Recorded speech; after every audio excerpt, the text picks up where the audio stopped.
biggest bubble that had started was the real estate sector, was property.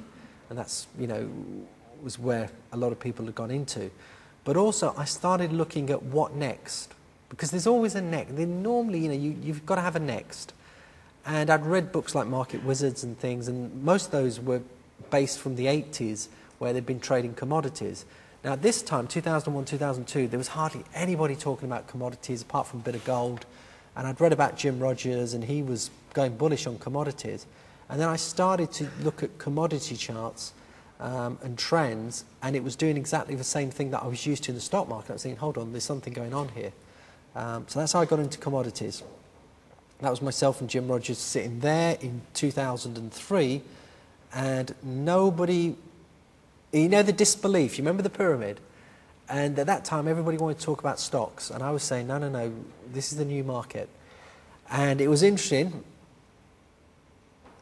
This is where we were, and then within a few weeks, commodities went down because it was all to do, it was the Iraq war at the time. Anyway, so people thought, oh, blimey, here we go. And then obviously the green line has been the Rogers Commodity Index. Now, of course, it's come off, and this was up to August, but it's come off a bit more.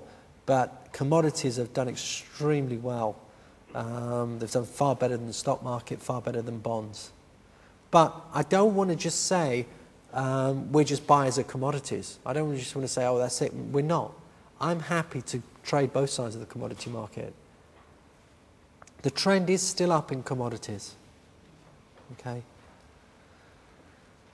And this is, you know, one of the things that we need to talk a little bit about is what's happening to money, what's happening to inflation, because this does affect the commodity price. This was up to the 10th of October. The S&P was down 36%, precious metals were up 195%, energy up 200%, commodity index. So, you know, even livestock. So even though the stock market's been going down, commodities are going up. Do you remember what I said this morning about this? See how this is all a jigsaw puzzle? Recency bias. Because people have seen the falls in commodities in the last few months, people say, commodities no good anymore. What they forget to tell you is that anyone that's bought commodities in the last 2-3 years is still quids in. You know, gold when we were here was $250 in 2003. So even if it's back down at $750, we're still doing okay. We're certainly doing better than the stock market. So I think this bull market started about 2000. From the research I've done, you know, a lot of bull markets can last 20 years. Now, they can have setbacks during those years, but if we take the view that there's still some room left in the commodity market, this is something that's interesting. An ounce of gold in 1928 is still an ounce of gold, isn't it? If we were living at that time and I met you and I gave you an ounce of gold, today you've still got an ounce of gold. And that ounce of gold you can go and cash out today for $750, £450, whatever. All right. Now, it was interesting. Back in 1928, after a decent man's suit could be bought for $20 or an ounce of gold. What can you buy today with $20?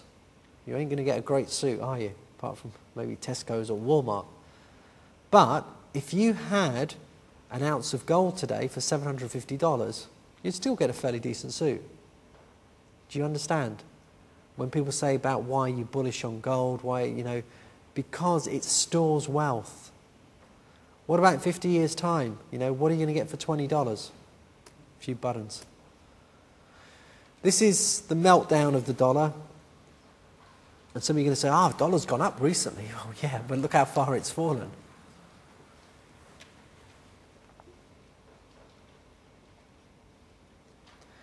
Now, this is an interesting chart. This is commodities adjusted for inflation. Okay? And if you look at it, basically, commodities where we are now, call it 2009, 2010, are still relatively cheap. This is why some of the smart minds are still saying to you why commodities has got life to go. Because inflation adjusted, they're still extremely, extremely cheap. If we all moved to Zimbabwe, we'd all be multi-millionaires. You noticed actually, there's people selling these notes on eBay, and they're the only ones that are actually making any good money. So $10 million in Zimbabwe, and what I like about this is, you see, it's got an expiry date on the money. You've got to use it before the 30th of June. You know, it's horrible to laugh, but I'm not saying that the pound or the dollar or whatever, we're getting to that, but our currencies are being devalued.